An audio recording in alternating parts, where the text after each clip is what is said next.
আমি মোহাম্মদ ইরফানুদ্দিন খান 1986 সনে আমার পিতা এহসানুদ্দিন খান হিরুনের মৃত্যুর পরে যোগদান করিয়া সততার সহিত দলিল লেখার কাজে নিয়োজিত থাকা অবস্থায় 1989 সালে সনদপ্রাপ্ত হয়ে আপনাদের সাথে দলিল লেখার মহান পেশায় নিয়োজিত আছি।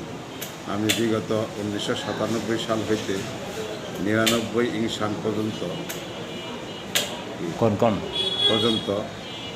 নির্বাচনে অংশগ্রহণ করিয়া সাংগঠনিক সম্পাদক এবং বিগত 2006 সন হইতে 9 সন পর্যন্ত সমিতির সাধারণ সম্পাদক পদে আপনাদের ভোটে নির্বাচিত হইয়া আমার উপর অর্পিত দায়িত্ব আমি নিষ্ঠার সহিত পালন করি।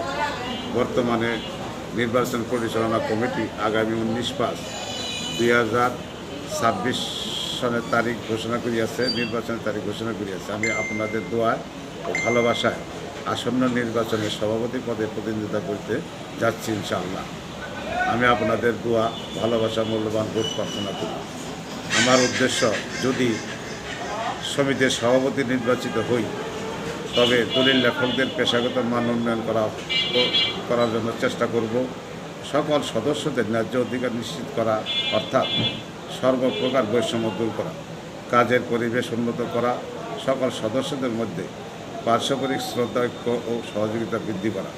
যদি আমি আপনাদের ভোটে সভাপতি হিসেবে নির্বাচিত হই তাহলে থাকবে না কোনো বৈষম্য, থাকবে সকলের জন্য সম অধিকার। মাসিক সভায় সমিতির সকল আয় ব্যয়ের হিসাব স্বচ্ছতা ও জবাবদিহিতার সাথে উপস্থাপন করব। সমিতির সদস্যদের অসুস্থতা, দুর্ঘটনা বা জরুরি প্রয়োজনে সহায়তার জন্য একটি শক্তিশালী কল্যাণ তহবিল গঠন করা হবে। আর দলিল লেখকদের একটা বসার জন্য কার্যালয় যদি আমার সম্ভব হয়, ভালো পরিবেশ সৃষ্টি হয়, তাহলে একটা কার্যালয় সুন্দরভাবে নির্মাণ করার চেষ্টা করব। আর যার যার অফিসের যে সমস্যা সেটা সমাধান করার জন্য ইচ্ছা উপস্থিত যার যার দলিল সে নিজের ইচ্ছা মতো উপস্থিত থেকে দাখিল দিতে পারবেন। ইহাতে কোনো বৈষম্য থাকবে না। বর্তমানে যে বৈষম্য তাহা আমি দূর করতে চেষ্টা করব।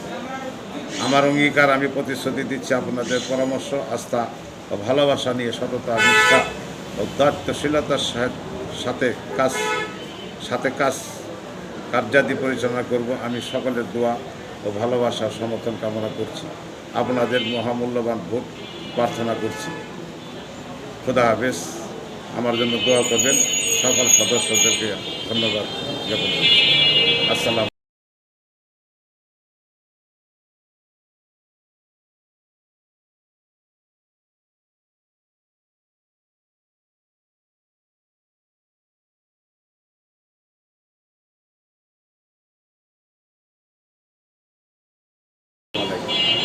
আচ্ছা, আর একটু কথা বলি। আপনার এখানে যারা দলিল লেখক রয়েছে, অনেকের অভিযোগ থাকে যে এখানে যারা সভাপতি বা সেক্রেটারি হয় তাদের অনেক অভিযোগ থাকে যে আসলে তারা ঠিকভাবে দলিল করতে পারে না এবং কি সভাপতি সেক্রেটারি তারা সহযোগিতা পায় না। এটা কেন কমপ্লেনটা হয় ওদের?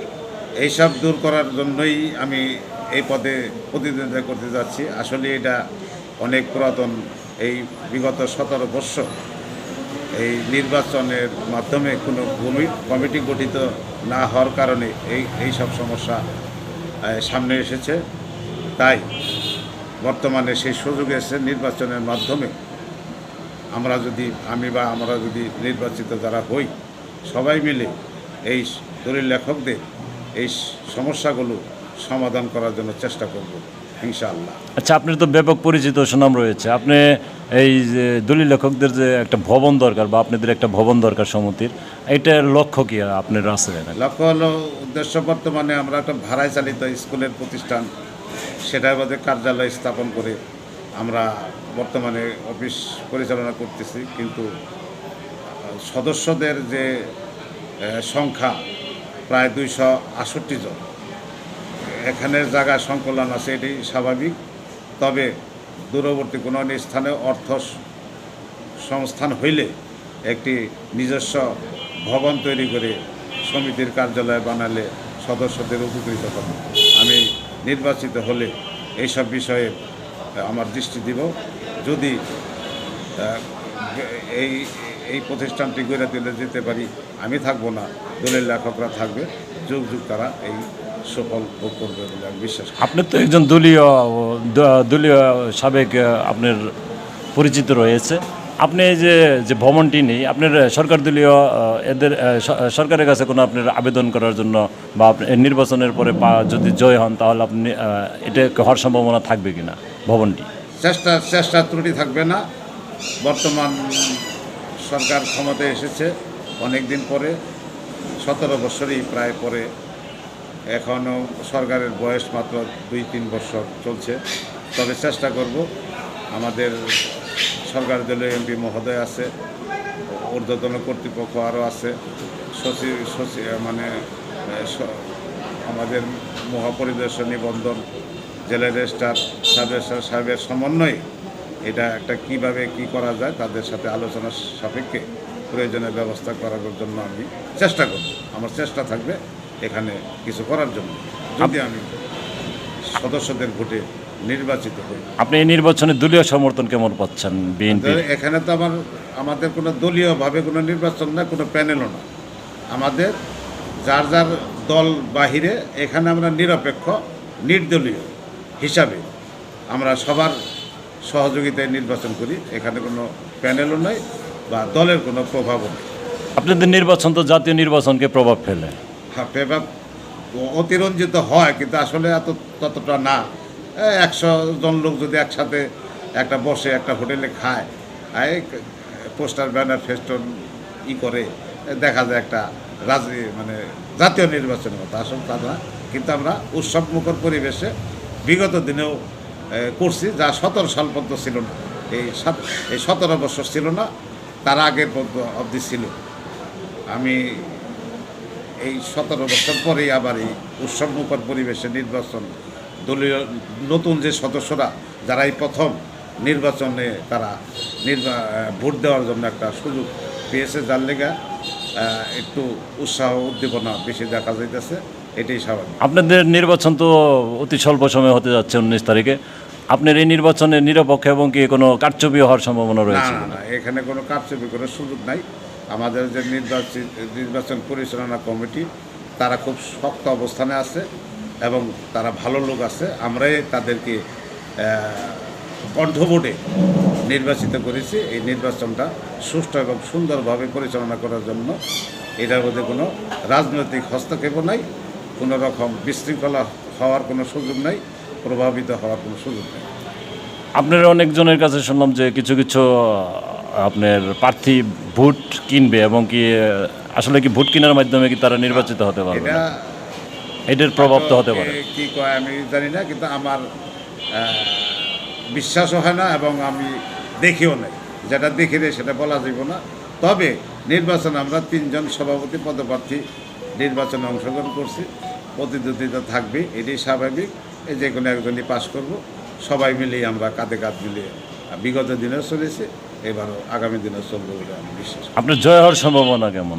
আমার তো জয় হওয়ার সম্ভাবনা শতভাগ বেশি, কারণ আমি বিগত দিনে যে সাধারণ সম্পাদক হিসাবে সমিতির দায়িত্ব পালন করেছি, আমার কাজের কোনো গাফিলিতে নাই, ত্রুটি নেই। সকল সদস্য আমার প্রতি সন্তুষ্ট।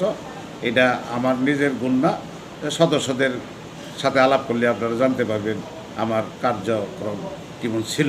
আমি কোনো বৈষম্য করি নাই, যথাযথ তাদের পাশে দাঁড়িয়েছি, সমস্যা দূর করার জন্য চেষ্টা করেছি। এবং আমি যখন দায়িত্বে আসি তখন তার আগের কমিটিতে অফিসারের সময় একটা গণ্ডগোলের কারণে, ত্রুটিমুক্ত স্টাম্পের দলিলে লেখার কারণে স্টাম্প কেলেঙ্কারিতে কয়েকজন মামলায় পড়া তাদের লাইসেন্স বাতিল হয়ে যায়। তখন আমি নির্বাচিত হওয়ার পরে তারা যখন আমার বললো, তখন আমি ঊর্ধ্বতন কর্তৃপক্ষ আমার জেলা রেজিস্ট্রার মহোদয়ের সাথে আলাপ আলোচনা করে তাদের 9টি লাইসেন্স আমি পূর্ণবহাল করিতে সক্ষম হই এবং কিছু দলিল আটক ছিল, মামলা শেষ করে তা অফিসে আনতে সক্ষম হয়েছি।